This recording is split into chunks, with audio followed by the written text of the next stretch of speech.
Hugh Greenwood from the North Melbourne Footy Club, and you're listening to another episode of the Hashtag Kangaroos podcast. Whatever I've been through, the moment I see you, things start looking on. Welcome to another episode. My name is Dean Vassick. You can find me on X at Hashtag Kangaroos, Instagram Hashtag Kangaroos podcast. Also going live on YouTube now, so feel free to jump in and ask some questions to my guests here today. And today, I welcome back Frank and Jesse to go preview the draft coming up on Wednesday evening, only a couple of days away, less than 48 hours. I think we've only got one pick in the 60s after the first round, so we'll see if anything develops there. But before that, let's get to the big news of last week. And Frank, I'm going to start with you. I haven't seen you for a long time. I miss you, Frank. 2025, we'll see the club playing 2 WA games for the next 3 seasons in a reported $2.5 million deal each season, which is as much money as they make playing 4 games in Tasmania. We'll still have 2 games in Tassie next year, and then we're going away from that. So a little short-term pain next year with not so many games in Melbourne. Then we'll obviously drop the 2 Tassie games and just go to 2 games per year in WA, which will be spread over a week effectively. This is a big coup for the club, Frank, and how do you see the deal? Look, I mean, we can't, everyone that's a North supporter knows we can't take or turn our back on money like that. The funds are vital to us. I would have liked to have, I think we've discussed it before, to have maybe done something through regional Victoria or something like that, but we were never going to get that kind of money from the Bendigo council or whoever it was that we may have approached. So I think financially it makes perfect sense.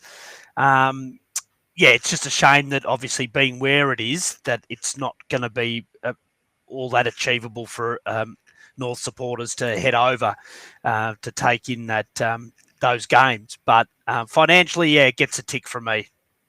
Yeah, that's. I think we'll all feel the same way about that. And Jesse, I did like the honesty in the club letter. They didn't mince words. They pretty much said that this is pretty much just a financial deal, which I totally understand. Even Frank said that pretty much. I think we still have to get to like 28,000 people in Marvel just to break even each game. We don't get that unless it's played against the big Melbourne clubs like Collingwood or Essendon, Carlton, Good Friday. Sponsors can only give you so much. Struggling on a field, which tends to mean less attendances and less memberships. That's just human nature. I was sceptical at the start when I first heard about it, but I totally get it, I guess, Jesse. Oh, look, absolutely. I was very hesitant about it as well for all the reasons that have just been discussed. But, I mean, when it came out that... Because in my mind, originally, we were selling the 2 games. There was a chance then we would have to go back a third time because that doesn't count. But the fact is, you're going to play in Perth at least once a year. And that's always going to happen in the fixture. So we were always going to play at least 1 game in Perth. Now, all we're doing effectively here is being paid to play a game that we were going to play anyway, and then being paid to play a game that realistically every second season you probably play in WA twice. So we're pretty much, in my mind, we're getting a really, really good deal. We're getting paid to do games that we probably, most of the time, averaged out over the length of the deal, would have played. And we get to, we get more games back in Melbourne. So I think it's just a win-win.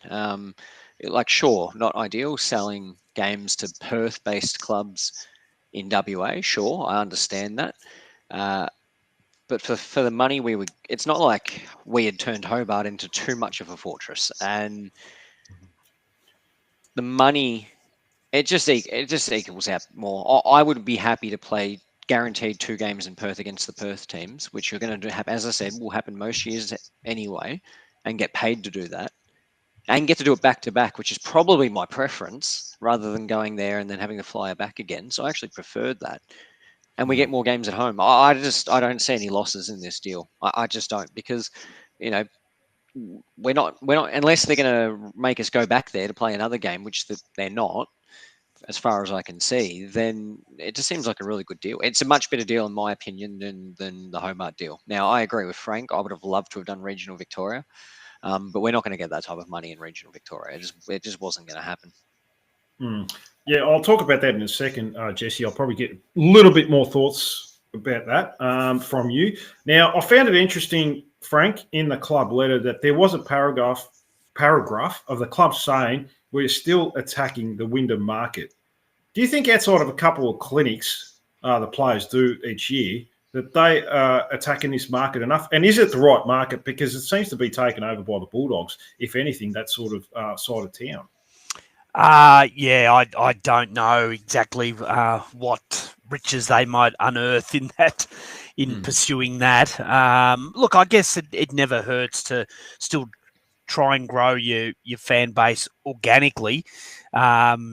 With a presence like that, I mean, I've got no problem with it, but I don't think it's going to in any way replicate the Tassie experiment as far as what it brought into the club dollar wise and supporter wise. So look, I think that's probably over the last 20 years become a bit of a bulldog / sort of. Well, I think it'd be more Bulldogs than anything else. I don't know. Unless you actually started, training there once a week or something like that, to really try and, anchor your presence there. I don't know that there'll be much joy coming out of that. No. Jesse, I still think we have to look at increasing our supporter base. And I think about Country Victoria because when I go to footy, we've got to get that next generation coming through of supporters as well. Even if it means sacrificing the game a year, play a pre-season game. And I'm just using Albury, as an example. Maybe Bendigo might be another example. I'll go to Albury. They've got a nice oval up there. Lavington Oval holds 12,000 people, which is all you need for those country games. You might play a pre-season game there and then a home and away game against GWS. Should we be exploring the country market, Jesse? Yeah, look, I think it's a good point because the Perth deal gets us money, but it's probably not going to drag us fans. Let's be honest. The fans aren't coming to see us. They're coming to see West Coast and Fremantle. So I think Frank makes a really good point. I mean, I live in Altona, so I live out west, and there are cafes here that when the Dogs play in finals are all dressed up in Dogs colours. Now, for Dogs being such a small club, and I've lived in all different places, Melbourne, East, West, North. This is my first time out west. There is a lot of people drive around with Western Bulldogs plates, and that's in Altona. If I go to a cafe in Seddon or anywhere closer to Footscray, there is still very much a we are the football team of this area vibe, despite their size. If you drive around North Melbourne, not that there's a lot of excuses to drive around North Melbourne, and that's probably honestly is some of the problem that we're named after a suburb which there isn't a lot going on in that area, and there's probably not a lot of immigration or people moving from overseas, etc., into that area. So it is harder for us to market ourselves. We need to find a way of being able to market ourselves because we're already the smallest Victorian club. We don't have a predefined area which is a suburb of note. So I think we're in a really difficult position in terms of we do need to find a bit of an area to try and grow and build that soul around because it's just not going to happen unless we get creative. So I think a way of doing that is looking at regional Victoria. I think, if you can put clinics on there and actually invest time and effort over it can't just be when we, did Ballarat, we did that half-assed, let's be honest. It was just, we'll play some games there and then why aren't that? The Bulldogs swooped in as well. Yeah, 100%. And they, from everything I've seen, have actually put a fair bit of effort into it. They do a lot of clinics out there, etc. We probably just weren't putting the effort in, but wanting the reward. And I think whatever we decide to do has to be a long-term commitment because kids, they're not just going to turn overnight. You need to put time into young kids and then they'll turn for you. So, yeah, look, we are going to have to find ways to be more creative and target suburbs where there is a lot of people moving into the country, a lot of growth, a lot of young families, etc., and try and invest in those. But yeah, I don't think targeting out west is a great idea because the Bulldogs seem to do a pretty good job of it. So I think we've just got to find some other markets. There is a lot of suburbs opening in the north of Melbourne.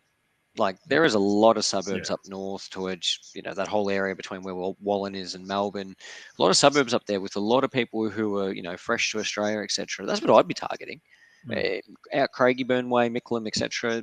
There's all these new estates. If you're going to commit yourself to a new area of Melbourne, surely you do it in the north of Melbourne. At least then there's some type of parity. But yeah, look, I would have liked the regional Victoria as well, and I think if we were more financially stable and we could probably commit ourselves less focused on money and more focused on trying to grow ourselves, that's something we should have gone for. But look, yeah, the club is going to have to be creative. Yeah, Frank, I think Jesse made a good point there, and he's mentioned the two words long term. Now, my fear is after 3 years, this could just backfire and they say, look, this isn't working. We're not going to give you $2.5 million each year for these games. And then all of a sudden, we're out in the cold. We've got no money. I still think, like Jesse says, and we don't have to go to Albury or anything like that. There's a good market out here, like in the northern suburbs. I agree with him 100%. I think we've got to start exploring like next-gen players as well. We've got to find a market there. We've got to try and find new supporters. I mean, it's a growing area, Craigieburn. I think there's about 30,000 people here. I live in Craigieburn, so yeah, it's quite big. What do you think about it all, Frank? Look, I don't disagree with any of that, Dean. But I think until you start winning games, you've got nothing to sell to the public, and that's the thing. I think, if we were, if we had to come in the top four, then go to Craigieburn. People will come and want to see a great team that played really well and has a bundle of up and coming stars. But the problem is at the moment, we're struggling to get our own supporters to turn up to games, much less new supporters. So, I try to think, Dean, let's say that the next 3 years in this WA deal, we start to grow as a footy club, we start to perform better. Maybe we're performing really, really well in that third year, and then the deal might evaporate. But hopefully we've got a little bit more leverage as a footy club and as to a neutral supporter to say, okay, well, if they don't want us, then maybe it's Craigieburn, maybe it's regional Victoria, and people might go, well, listen, we want to go and see these guys because they're red hot at the moment. But I think at the moment it's just we could play up in anywhere and hand out free tickets, and I don't know that we'd get much of a crowd. Not the way we're playing. I think you made a fair point there, Dean. I think you made a really fair point in terms of the deal evaporating. How many North supporters do we realistically think are going to go fly over there for both games? I think that's going to be very, very small number who will go for both. And in terms of going for one, I mean, to be fair, it's not a cheap flight to Perth for most. So if you're trying to go over there with it won't be any cheaper now too. If they know, no, God no. I looked at it, and good luck getting a flight to out Margaret River way. You're better off flying to Perth and then getting a car and driving down. In all honesty, and trying to fly you and if you have a family over there to go see it, it's a big ask for people. So I don't think there'll be a whole heap of North fans that go out that way. I'm trying to find it. I probably will for at least the second or the game against. Is it West Coast we've got down in we've got them in Banbury, haven't we? Yeah. So I'll probably head out to that. I'll probably head out to that one just because I haven't been out Margaret Riverway, and it gives me an excuse to go down there. But it's a big ask, and I understand that it gives the WA teams an extra, effectively less travel, even if it's just alleviated slightly. So, the WA government will probably pay a little bit of money purely because they'll get fans traveling down to the regional Western Australia, so that will be good for their economy. It's probably money generated from what they could have done anyway. And they could honestly just say to the AFL, hey, we want to host a game down there once a year, and it would work out exactly the same. So I think it gives them an extra game there, which, sure, that means more sales, etc. But yeah, I am a little bit worried that they're expecting there to be a semi-decent turnout of North fans heading over there. Now, I know we've got a decent supporter base over there. I mean, it's apparently the second best we've got in Australia. So, we'll probably get some people to the game, sure. But yeah, I think we need to have another strategy that we are working towards in the background, because I don't think it's something that's sustainable for more than the 3-year deal. Maybe one more term after that, but it's not something I see being a a 10-year deal, not like a Hawthorn down in Launceston deal. And even then, Frank made a great point. They were down there when they were really good, so that helped build their supporter base. Now, once the Tassie team goes in there, they'll probably leave. They might offer to play a game down there still, but they'll probably leave. But they'll retain some of those supporters. So it's worked out well for them because they were playing well. They were able to sell themselves. Until we actually start playing well, it doesn't matter where we go. No, exactly right. Frank, any concerns that there's going to be rumours of relocation talk to WA, having 3 WA teams, or is that dismissed? No, I don't buy into that one, Dean. They've been those rumours since Bob Ansett was at the club that we were going to move here and move there. Look, what'll be. I think the most important thing that we can do as a footy club is start to win games and start to earn the respect of the neutral supporter, and then we can actually make a value judgment on whether it's working or what our next move is. But I'd be very confident in saying that if we don't get out of the bottom 4 in the next 3 years, I'd be very, very nervous as to what follows this deal. Yeah, I think we'll all be pretty nervous if we can't win. If we can't show improvement next 3 years, especially with all the young talent coming through. But we'll worry about that when it finishes up. Yep. Jesse, any concerns that what I just mentioned, relocation talk, or you just No, there are. I mean, I was obviously much younger when the Gold Coast situation was happening, and but at the time, and this just might be purely the fact that my dad was old Fitzroy and is now Brisbane, that it didn't concern me as much as it did a lot of others. And I understand the heart and soul component, I do. But if you look at a Sydney or you look at a Brisbane, they still do have a great supporter base down here of loyal people who go to the games, and there is still links back to their heritage. At the end of the day, if the choice is between relocating or dying as a club, my decision, I would always endorse us making a decision to survive. And I think, that's just something that needs to be considered.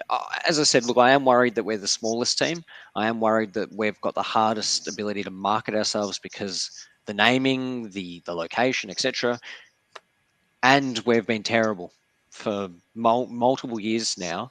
And if we continue to be terrible, we're going to lose fans. We probably already have lost fans, but young kids aren't going to want to go for North Melbourne because they're just going to get bullied. They're going to get picked on. And that's what's 100% going to happen. So it does worry me. I think the AFL commercially isn't interested in getting rid of a team, especially now that there's 19 coming.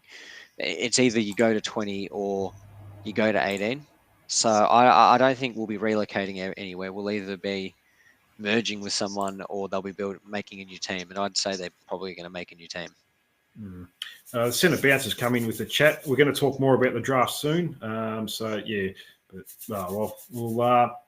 in short term, I think it's a great move for the club, but we've still got to have a long-term strategy. To summarise all that in the last 20 minutes when we chatted. All right, boys, the 2025 fixture was released the other day, and we did touch on the fact that we play 2 games in WA and 2 in Tassie next year. The key points, Bulldogs round 1, a Thursday night game against the Bombers this year in round 8. I don't think we've had a Thursday night game, have we? I can't remember one. Jeez. I think there was something online saying that we've had 2 and we've lost them both. But I was scratching my head trying to remember them, to be honest. Did we ever play no? Actually, you know what? We did, because I went to one. It was we played a Thursday night against the Crows in Adelaide about 7 or 8 years ago. Oh God, how'd that go? We lost. I was there. Yeah. Unfortunately. Yeah. Oh, that's when we were okay, actually, 7 or 8 years ago. We weren't too bad. My vague memory of that game was that who's the fellow we got from the Saints and he was at the Dogs? Nick Galsano? He was a high pick. Sam Power? No. Anyway, from the Saints. He went from the Dogs to the Saints, I think, and then ended up Farron Ray. Farron Ray was taken off the ground because he got falconed and he went off with concussion. Oh. No, I think that was about the only game he played for the club too, from memory. So you forgot about the other legend that went from the Dogs. Well, actually, he went the other way, didn't he? I was sort of thinking about Tom Gamble for a moment, but he did Dogs to Saints, didn't he? And now he's probably his 10th club. Yeah.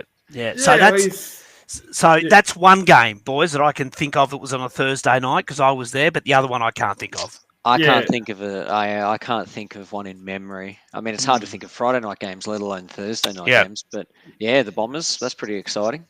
Yeah, so that's a good rivalry game on Thursday night. 2 games in Perth, obviously, will be round 13 and 14. Gather round in round 5 against the Suns this year, as opposed to the Lions the last 2 years, where we've been absolutely obliterated. And I'll be there. I'll be there for that one. Oh, yeah, I'm thinking of making the drive over. Yeah, maybe it might be a possibility. Yeah, something to do for a weekend. Yeah, boys' weekend. Yeah, boys' weekend. Good Friday, round 6, where you will see rigged umpiring like the last 2 years. 3 games in Tassie next year. 1 will be against Hawthorn in Launceston.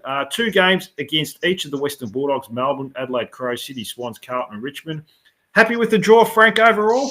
Yeah, I think so, Dean. I think really for us, it's just about winning games, and at some point, whether it's a tough start or a hard, tough finish or whatever, we just got to get more competitive. Look, I think the gather round, because I'd committed to going with a mate some time ago. I'm glad that it's a game that, from previous efforts, we're a far more realistic chance of winning than the previous 2 efforts. I'd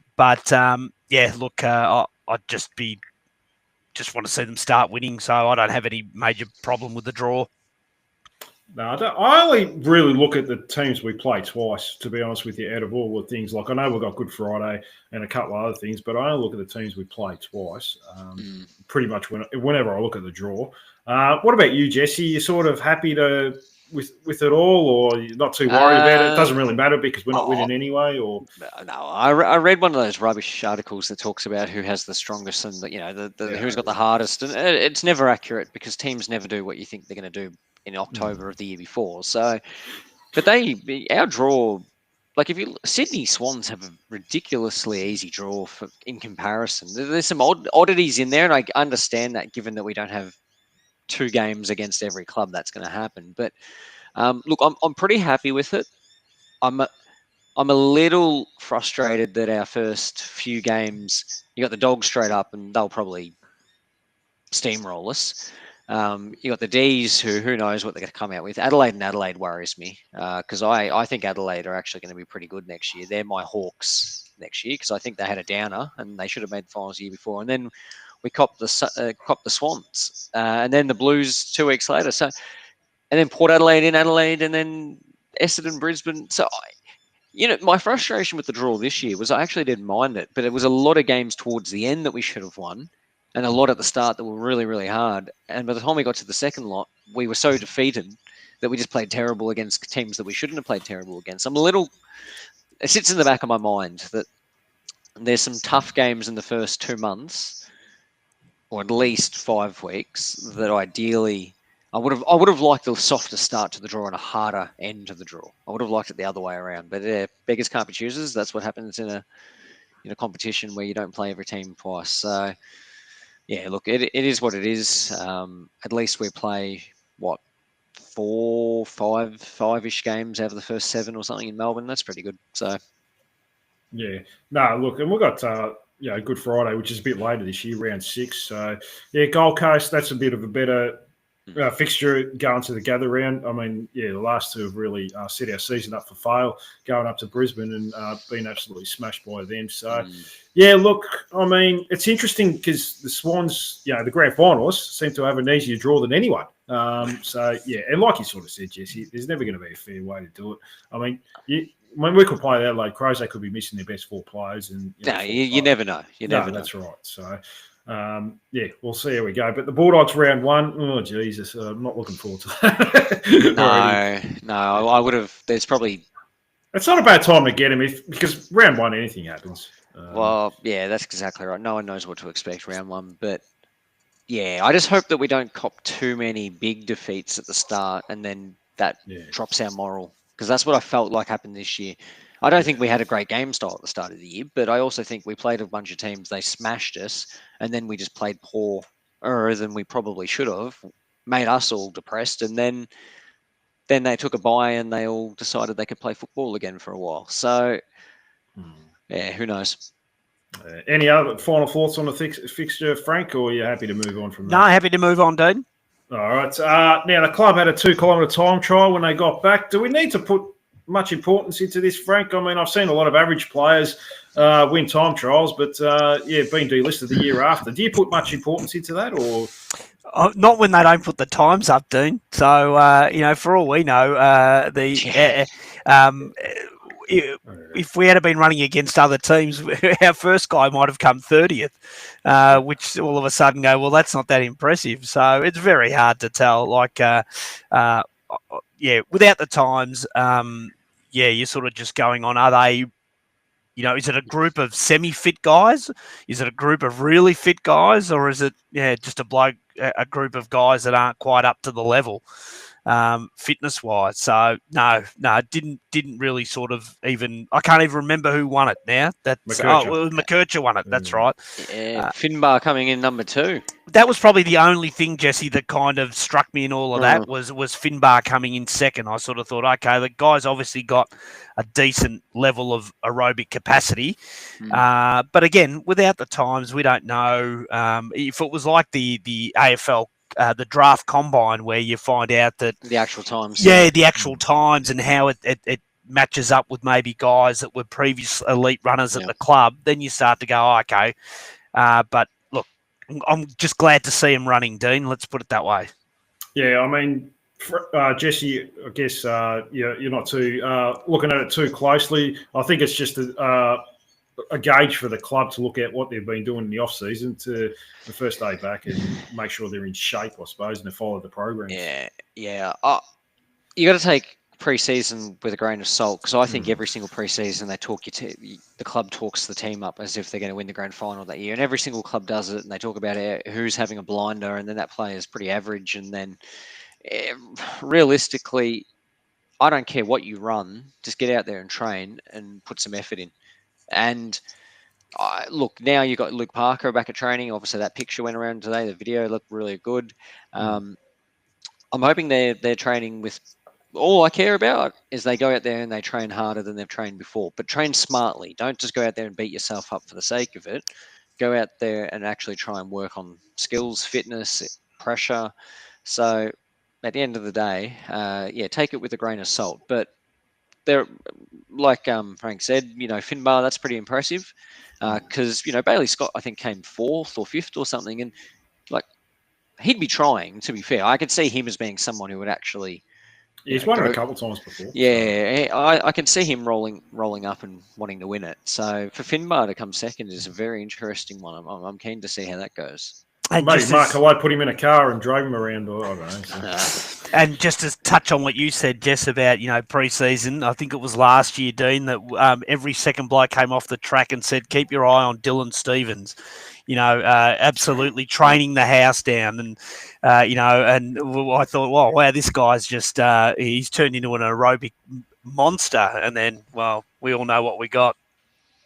Yeah, I think everyone's flying at the moment. That's right. So that's good news. No one's having an off pre-season. Maybe Callum Collins-Jones might be the iffy one, but he's got a long way to go. He's in rehab, so we'll worry about that more March next year when we go to the intra-club match at Bundoora, Jesse and Frank. So we'll go have a look at that and see how they're going then. All right, boys. Now let's get to the draft. Frank, pick 2. No trade as of yet. I think they are keen to move the pick by the sounds of it. Will Thursfield was on the Gettable podcast today. He did keep his cards very close to his chest. Says that they would be open to trading it for the right price. Just paraphrasing there.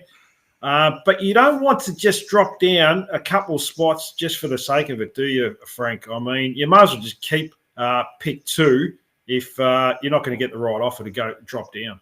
Yeah, absolutely, Dean. And a few of myself and a few of my colleagues who are Richmond supporters, we've joked about every week I text them a new bundle deal to get pick 6 and 10 out of them. With pick 2 and then 6 or 11, and then even told them only because of the Sid Draper thing. Do Adelaide switch? I thought they could have offered next year's first round pick, Adelaide, to try and get one of Richmond's picks and then bundle that up and move forward against us to make sure they get Draper. But look, in the end, I think the fact that it hasn't happened yet, I think probably the most likely scenario is that we take someone with pick 2 and then we roll the dice on a future first next year and offer that up, because I think that's going to be top 6, you would think. Next year. It might even be better. That's right. And then at what point do you offer that up to someone? I mean, do you offer it for someone's pick 10? You know, knowing that you're probably giving up, draft capital, unless you have a blinder next year. Or do you, if you can't get pick 7 or 8 or 9 for it, do you just pack it away and say, look, we'll hang on to it for next year? It'll be interesting. But as far as pick 2 goes, I think if anyone was going to take that office and bundle something up, it would have already happened. Will Thursfield, Jesse, did say they want to get back in with another pick, which means I think there will be a trade and draft night, but we still don't know what it will be. I would have to think that if we keep pick 2, there will maybe be a future second for a pick in the 20s. What do you think? Yeah, that's my gut feel. I think more likely than not, it would be a future second or a future third to get back into the draft somewhere in that range for a player that we want. I think that's more likely than not. I think the deals we were probably getting for a future first weren't up to scratch, just purely because of the quality of this year's draft.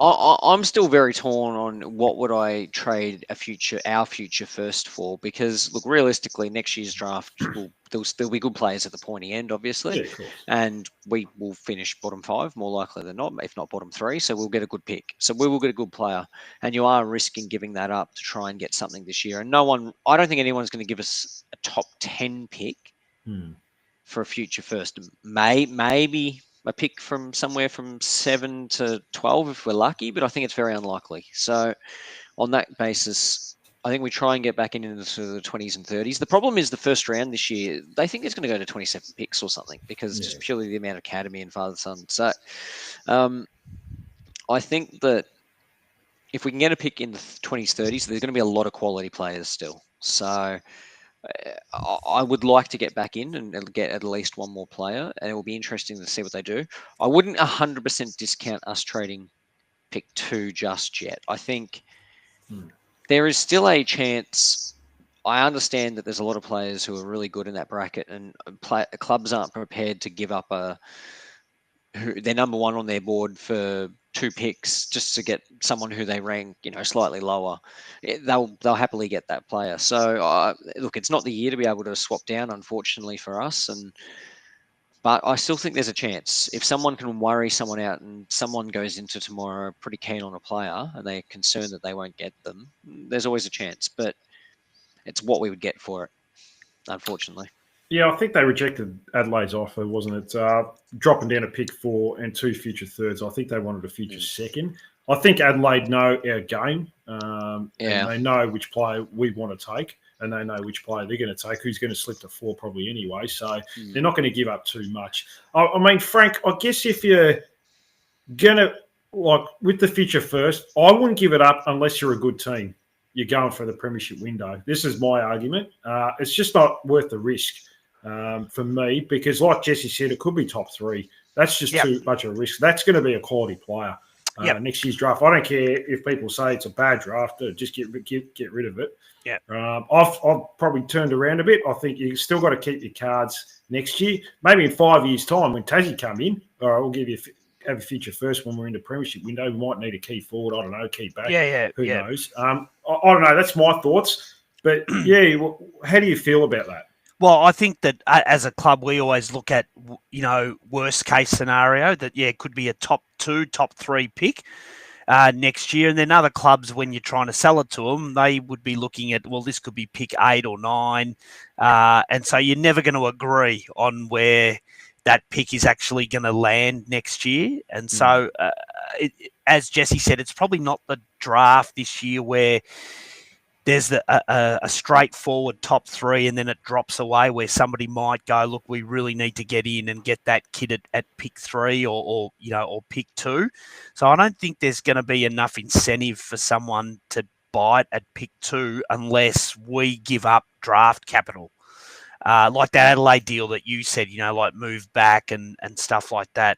So unless on the night someone like a Melbourne or a St Kilda come out of nowhere and offer the 2 picks for pick 2 because the kid they thought was going to go at pick 1 hasn't, I'd be very nervous about trading a future first rounder for anything past pick 6 to 8, and I don't think any club is going to take that bait from us. The only club I could think of was probably Richmond. They probably they might could give up 6. They could afford to do it, but again, as I touched on before, I think if there was any chance of Richmond giving up pick 6, I think the club would have sort of worked out something already. I don't see the point of holding on to it until draft night because it's not like they don't know who they're going to take at pick 1. That was my thought. When the trade period was on, I thought at any moment they're going to ring the bell on the AFL website or whatever and go, the deal's been done. North have moved back. They've picked up pick 6 and 10 or 6 and 11, and Richmond have got pick 1 and 2. But that never happened, and I don't think it'll happen now. No, it seems to have cooled off anyway, the talk with Richmond at the moment. Jesse, I might as well get to a couple of questions here. The Centre Bounce, they ask, can't wait to draft Finn O'Sullivan and finish off the midfield. It looks like Richmond will be taking Harvey Lakeford with pick 1. Finn O'Sullivan is a clear number 2, probably as far as midfield and probably in this class. Obviously, we're not looking maybe at that option, but what do you think about that? Do we go best available? Yeah, it's the $1 million question. I guess the problem is that for key position players in this draft, there's not a clear key position player in the top 5. There's some decent key position players, absolutely, but they're probably more pick 7 onwards. Look, Finn's an interesting one. So I did some reading over the last few days and then today.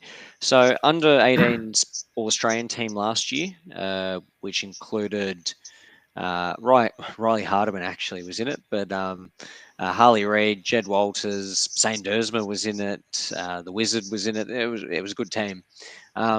He was one of only 3 of the under 17 boys who made that team. So Finn was on the bench, Levi Ashcroft was on the bench, and then Sid Draper, who's also meant to go at the pointy end, was forward flank. So and in the scouting notes from the last game Vic Country played last year, they talked about him being the best of the underages. They said he well-rounded, showed very few flaws, didn't waste a touch, smart decisions. They talked him up heavily. And most people said that going into this year, he was probably money on for the number 1 pick. So he's an interesting one. He's not a high possession player. He's probably, low 20s, late 10s. But the VFL game he played for Richmond this year, he only had the 12 disposals, but he kicked 2 goals, 1, and of his 12 disposals, 6 of them were score involvement. So he can take a good clunk above his head for someone of his size. He moves well. He seems to have an elite kick, elite disposal in general. And he was fantastic in his under 16 and under 17 years. So he had something very different in terms of he probably could play forward flank. In terms of completing the midfield, I mean, how many midfielders do you need to complete your midfield? We've got a lot of midfielders, and that's the problem. Look, if we took him, I'm sure he'd be a fantastic player. He'd play round 1. But in the back of my mind, there's always, as I said, look, it's a two-edged sword. We either take a key position player, and then all these players end up being absolute freaks, and we look silly, or we don't take them, and they end up becoming the next Lance Franklin. So, anything can happen realistically. There still is a big part of me that would like to bring in the Flying Viking just because of his name. But no, I think the fact that he adds something different. He seems to be someone. He's come from nowhere. He probably would be. It would be massive overs, in my opinion. I think most people have him around 10 at the highest, but the upside shown from him is fantastic. And even Armstrong, the key position forward, he would have been someone that I would have ideally in this draft. I would have liked 2 picks between.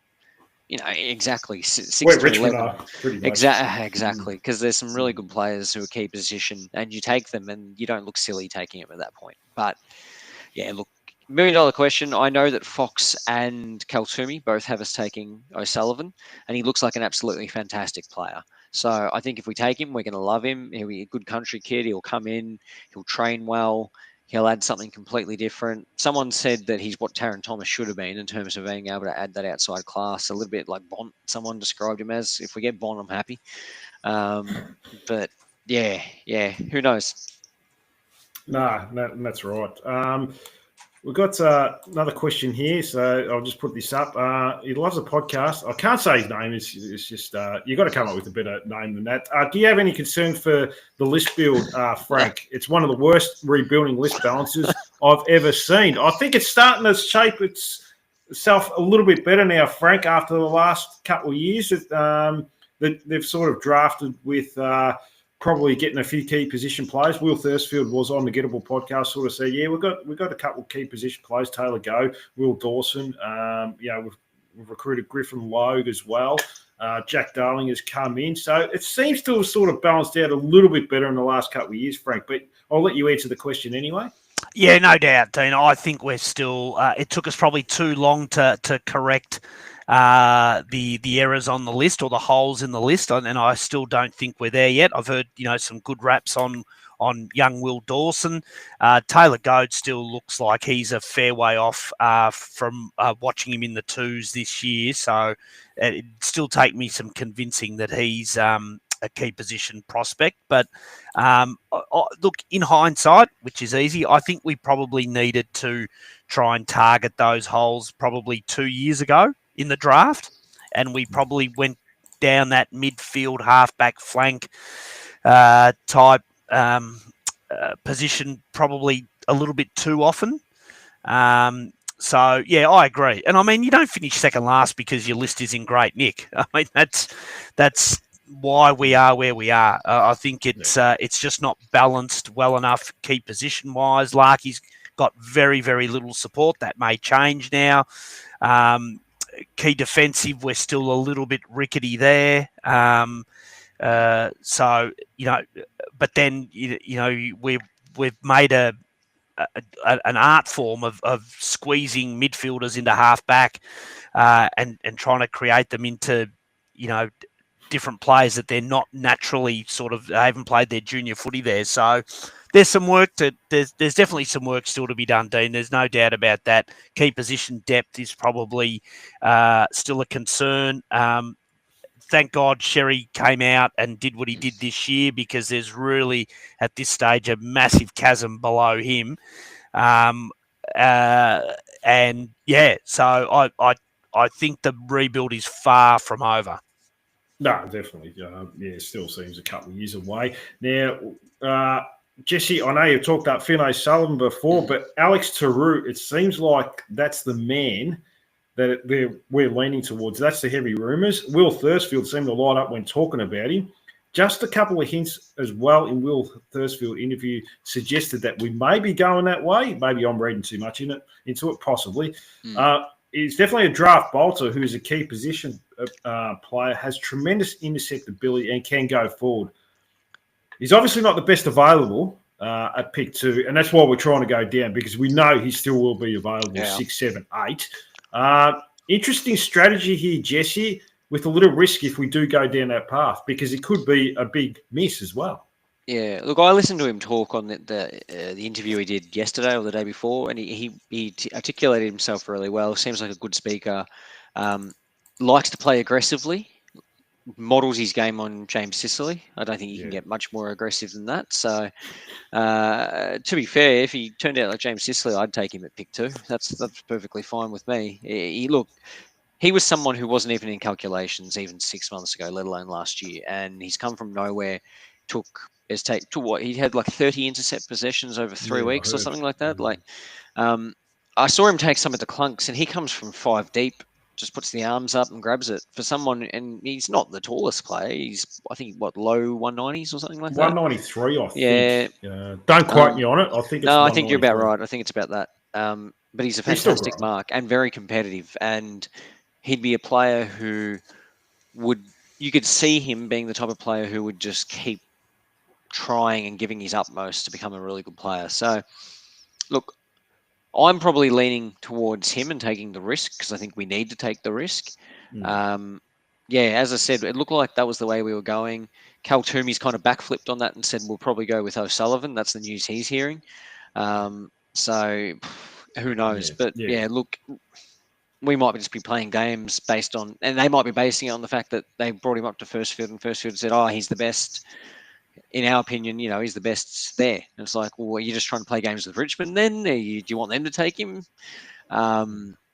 Yeah, who knows what we decide to do realistically. But the only thing, Jesse, that makes me nervous is that St Kilda took Paddy McCartan on a needs-based draft selection as opposed to best available. And not to say that that's Brayshaw and Petrarca, wasn't it? Yeah, and that's not to say that that's what's going to happen. As you said, this kid could turn out to be the next Buddy Franklin or whatever. But it's you've really got to do your homework if you're going to pull a guy that far forward in the draft. Yeah, but I guess we'll find out.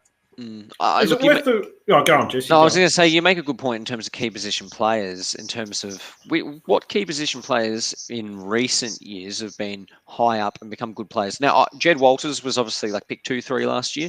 I think he'll be a really, really good player. Didn't do a heap this year, but I think he'll be a really good player. Realistically, the King brothers, they were 5 and 6, 6, 7, 8, something around that.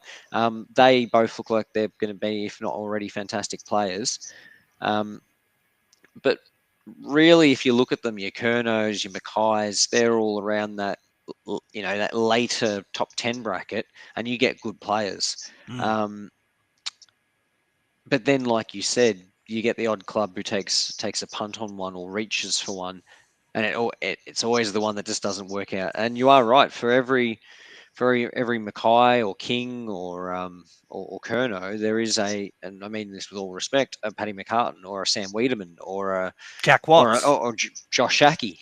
Denver Granger Barras. And that's exactly right. There's key position players there. I mean, Logan McDonald. Look, I think he'll be a fantastic player. Remove the Phillips thing from that one. I think he'll be a really good player. But like you said, the exact next pick was. Barras, and he's probably going to get a lifeline, but that's what happens, unfortunately, with key position players. There is a risk. Well, Nikolaki was pick 70 something, and so there's always a chance to get them later in the draft. There is always a shot, but it is that risk factor, and I think at some stage you need to make a calculated risk and say, well, we need to do the spine. I always love that vision of, I think it was Brendan Bolton at the time or whatever at Carlton. He puts up the names up on the board of, Mackay, Kerno, Walsh or Cripps or whatever it was in the middle. Sorry, it was De Koning because they had it at the ruck. Then they had, I think it was Marchbank and then obviously Wiedering. And he's like, this is our next 10 years, our spine. That's what's missing at the moment. I couldn't tell you what that is. Like, who's our half forward? Who's our half back? Who's our full back? Yeah. There's rumours there's rumours that Charlie Common's training with the forwards again and Dawson's training with the backs. Now that may be the case. I don't know. They might have just gone, you know what? We're not going to be able to get a key position player in this draft because we're just not going to be able to get the draft pick. So we'll just take the best available. And guess what, Common? You're going forward. Go train there. So that's the path they might choose to go down. And if they do, well, hopefully it works out. But then we've got some holes in defence we need to fill. Apparently, Will Dawson's put on 13 kilos of muscle in the last 12 months. So, that's probably double his weight. He was pretty thin. He wasn't far off. No, he was pretty thin, but it'll be interesting to see what he can become because I think we reached on him a little bit. But by the time you're in the 20s, who cares? You reach on players, get what you need. But I said that about Sam Taylor as well. He was a reach for GWS, and look at that. Turned out okay. So we'll see. But you'd be against that, Frank, if we sort of took a risk and go on Alex Tarua, a key position prospect, as opposed to more of a safer bet, a Finn O'Sullivan or even a Sid Draper, who look like going to be quality AFL footballers. I don't mind, Dean, if we're moving on him at pick, where he's scheduled to go at 4, and we pull him in at pick 2. I just think at the moment where he's ranked and where the club thinks he's going to go, we either need to trade back and get smart and somehow get another pick in there somewhere, whether it's a future first rounder to try and get pick 10 or something like that, if that's what they want to do. But I wouldn't like bringing him forward, say, 10 or 8 positions in the draft for pick 2. I mean, if we'd lost the flag if we had become runners up this year, and you sort of think that's the piece that's missing, then I think, okay, I'd be prepared to take that gamble. But I just think where we are at the moment, picking a kid that far ahead of where he's ranked is a big gamble. No, yeah, fair enough too. It'd be interesting to see what transpires in 48 hours. Jesse, River Stevens, a small forward and son of North Melbourne legend Anthony Stevens, a very light kid. And you would have to think that at pick 62 might be the one we snare him, or maybe we trade in a future 4th, or even he goes to the rookie draft. Hard to think that we won't take him, Jesse. We've had good success with Jackson Archer, and it'll be really nice to have an Archer and Stevens playing for North again after their dads really galvanised the club with what happened in 2002 and the whole affair with Wayne Carey and so forth. I think it's a good story. Yeah, look, absolutely. I think I've seen a little bit of him play, and I like what I see in terms of he's a tackling small forward. It's always going to be hard to do that as a junior. So I think getting him in there, and he was someone who wasn't really in calculation maybe until he was like under 17, and even this year where he started to come up. So he's someone who I think would be really interesting to see how he goes at an AFL system. I mean, like you said, probably not a lot of people rated Jackson Archer. I would have loved to have seen what people thought Jackson Archer would have been in his draft year. Would he have been taken if he wasn't a father's son? Probably, who knows? Maybe not. And last year he started to really show signs that he can be a player. And I think River, it will be a good opportunity to get another father's son in. But it's also, he looks like someone who would play AFL. I think whether or not he can make himself out of an AFL player, but he looks like someone who could come in and give it a crack. So I'm keen to see what we do in that spot. We know we need more small forwards. We don't have a legitimate small forward. We've obviously brought in the ex-Swans player as a pressure small. We do need more genuine small. So I'm happy to go down that path and bring someone in. And if he's a father's son and we can get him absolutely cheaply, then that's even better. But yeah, look, it looks like 99.9% we are going to take him with that last pick. So then it's realistically just what do we trade back in to get another pick or not? So, did any of you watch him in the Vic Country Vic Metro game? I've watched him I actually watched the second half of that game simply because I knew he was playing for Vic Country, and look, he certainly wasn't the best out there, but he was a really serviceable effort on the day. Anyway, I think he kicked a couple of goals from half forward and got involved. But yeah, there was certainly been no talk of him, whether because the club seem to think that we're going to take him father-son. He's been sort of off the radar, but I didn't think he was the worst performer that day in the Vic Country Metro game. So I'd be interested to see what happens with him. Look, he's probably a player that might go on a rookie draft if he's not a father-son rule. Like Jesse said, Jackson Archer might not have been drafted. He's turned out pretty well, so it's handy to have this sort of connection. I think it's a good story anyway. So, look, realistically, what else are we going to get there? It's a bit of a lottery anyway. So you might find a diamond in the rough. Well, he played 7 games for the Geelong Falcons this year, and he kicked 8 goals. But his tackle numbers were pretty decent. Yeah, he gets a lot of tackles. Yeah, Similar to Costanti. Yeah. He gets a lot of tackles as well. Yeah, and his disposals were pretty good. It looks like he was averaging solid. 15.4. So I mean, that's Yeah, pretty it's not bad. decent for a small. I'd absolutely take him. I think there's something there. No, we'll see how we go. Frank, just one last one before we finish this off. Now, let's say we get a key position player again. Let's say it's Alex Tarou. We've filled the small forward spot. Obviously, get Costanti, Robert Hansen, Geordie Payne in the mid-season draft last year. Let's say we go back into the draft and it's pick 28. What do you think would be the ideal position we could have as a player that could develop for a couple of years and then hopefully have an impact after that, if that makes sense? I think at the moment I'd probably try to look at someone in the mould of who am I thinking of? Like a mobile second string ruckman that can play as a key position player. So someone to sort of develop under Tristan Sherry, but can also play as a key defender if required. So a bit of a floater, I think, is probably where I'd go with. I don't think I would bother with any more midfielders or half backs or stuff like that. That's probably where I would go with pick 28 if something like that was available. There's two names that I was keen on who I've just brought up Cal Toomey's rankings, so not his Phantom draft, but his rankings. So at pick 24, they've got Matt Whitlock, one of the Whitlock brothers. He can play key forward defender, 199 centimetres.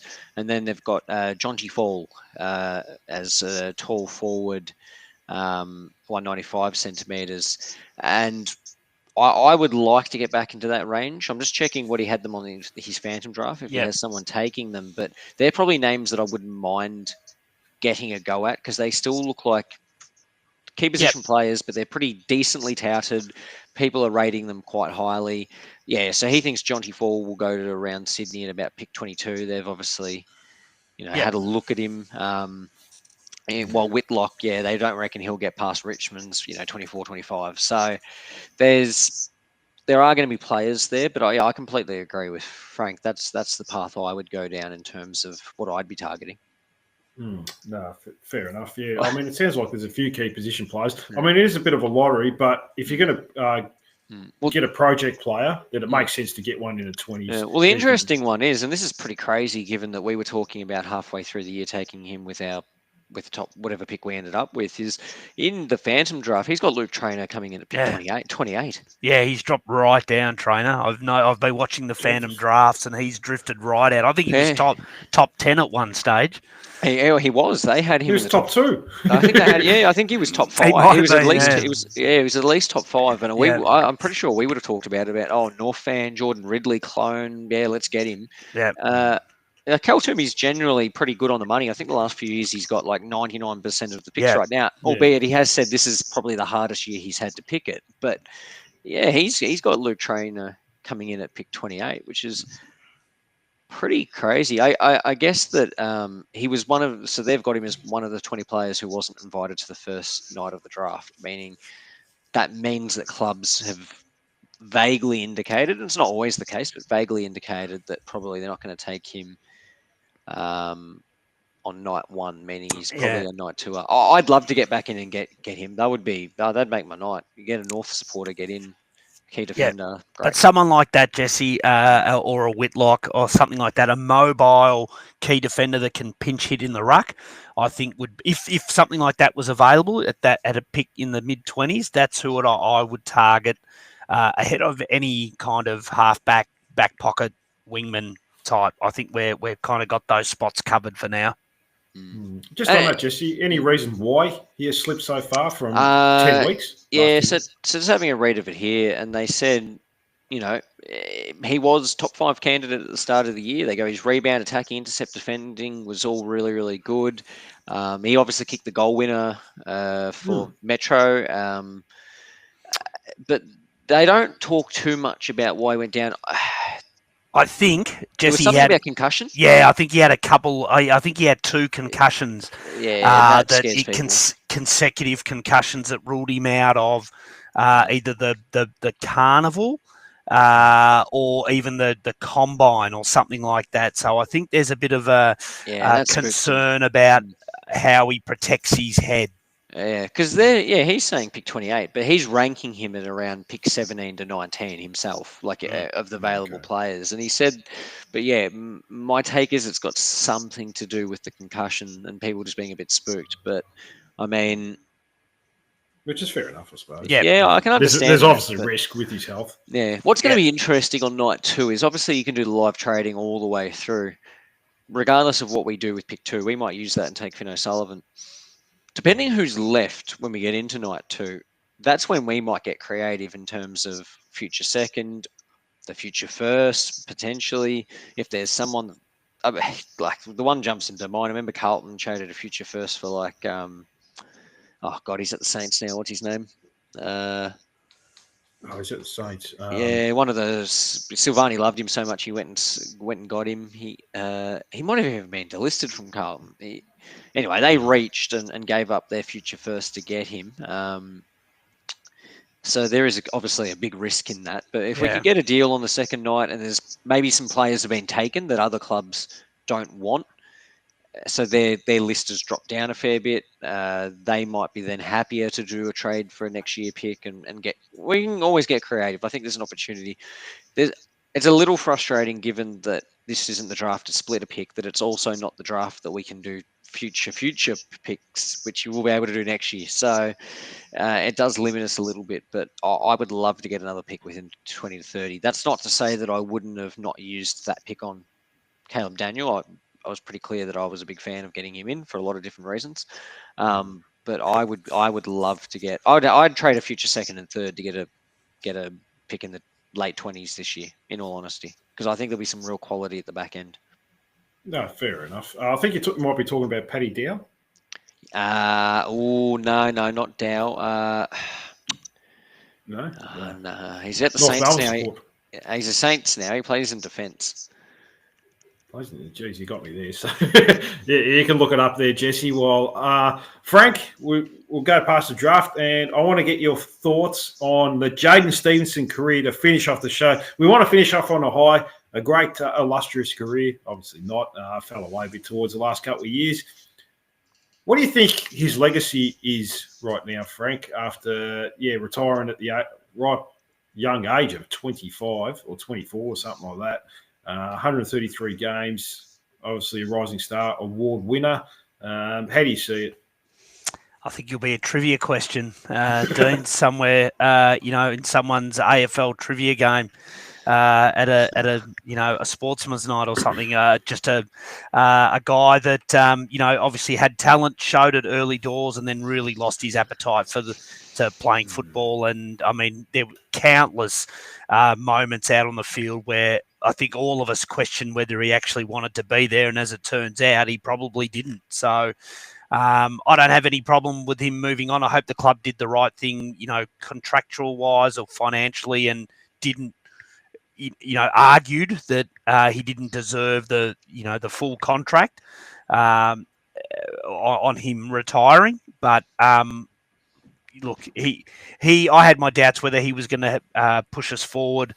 A few years ago, the way he was playing, I don't think he was going to really be in our best 22, and history shows now that his heart wasn't in it. So I wish him all the best, but I don't think we're going to be a worse team. The fact that he's not there.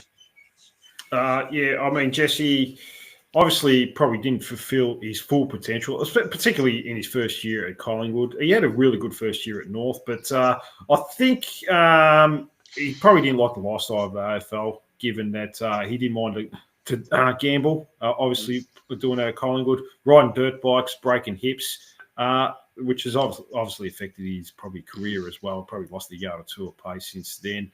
I don't mind a player if he's not committed. Just to say, look, it's not worth it. I'm not. My heart's not in it. Give the spot to someone else. It's probably a bit of an unselfish move because it would have been easy for him to take 500,000 next year and call it a day. I mean, how do you see it? Yeah, look, I agree. If your heart's not in it, just don't do it. Like any job. So, I agree. I think we're better off. We're no worse off because I agree. He wouldn't have come out next year and been the Jaden Stevenson that we thought he could be. It just wasn't going to happen. Now there is always going to be that part that goes. His first year at Collingwood was absurdly good. We all know that. His first year at North was pretty decent. His game against West Coast, the one where he had like the 35, 38 disposals or something, kicked a goal to pretty much seal the game. That will go down. That is a ridiculous game. He had all of the talent in the world if he had put his heart into it. So it's a shame because we desperately needed it. Well, what can you do? Your heart's not in it. Your heart's not in it. So I don't think we're any worse off. It gives us a list spot back. Yep. Move on, I suppose. Just take that list spot and find someone whose heart is in it.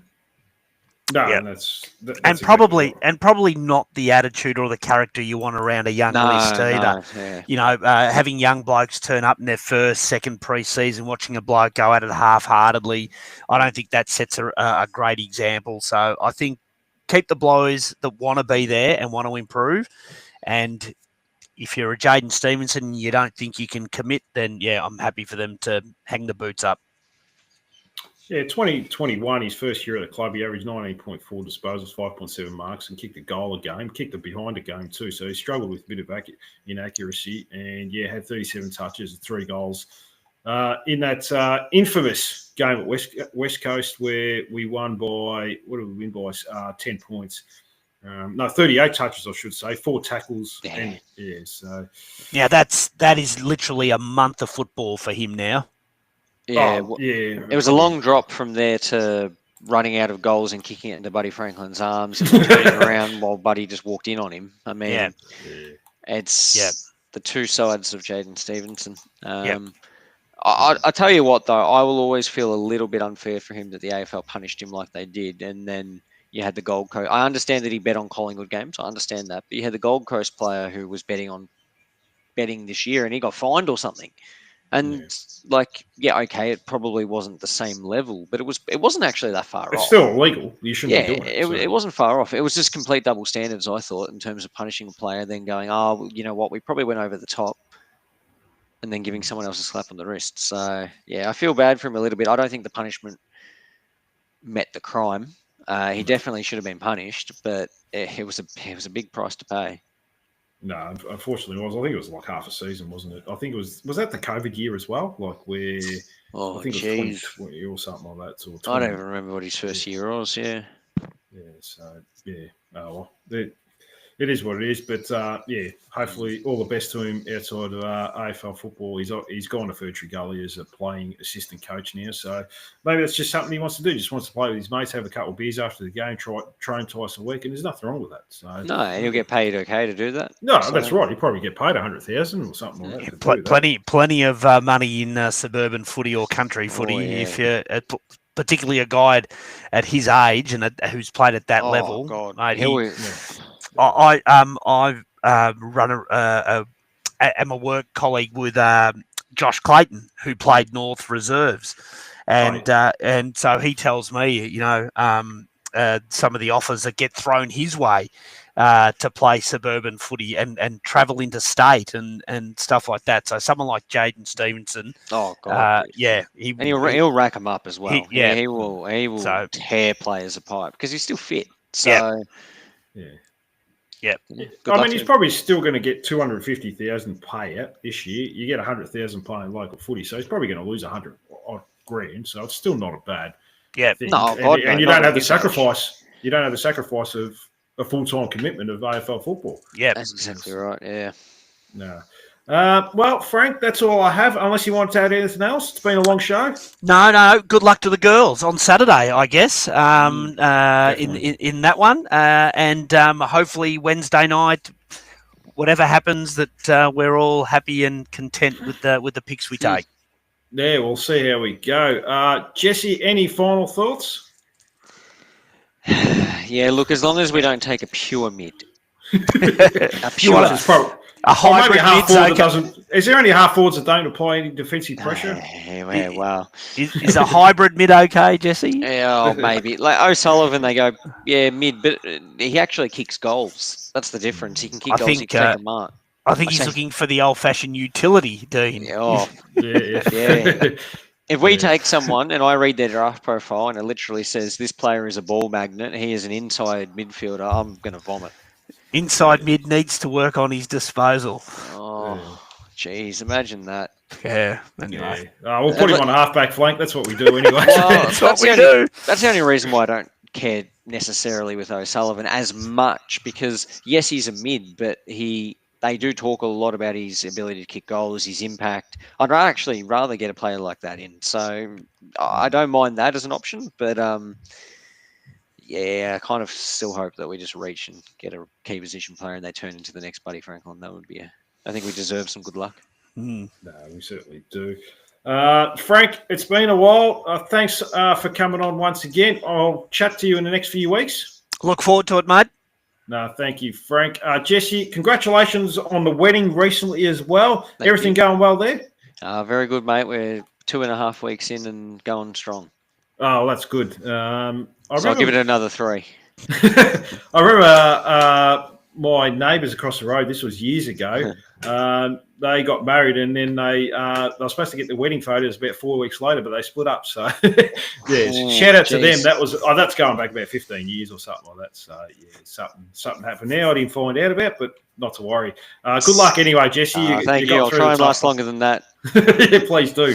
Appreciate it. And thank you to all the lovely listeners as well for tuning in on YouTube today. Thanks for the asking the questions. Like and subscribe, leave comments, push that notification bell as well. I'll be back on Wednesday going to do a live draft show, so you'll get our initial thoughts as the draft is happening. Looking forward to that. So look out for that. Until then, bye for now and go Roos. Thanks, Frank. Oh, he's still there, Frank? Yeah, Still there? I think.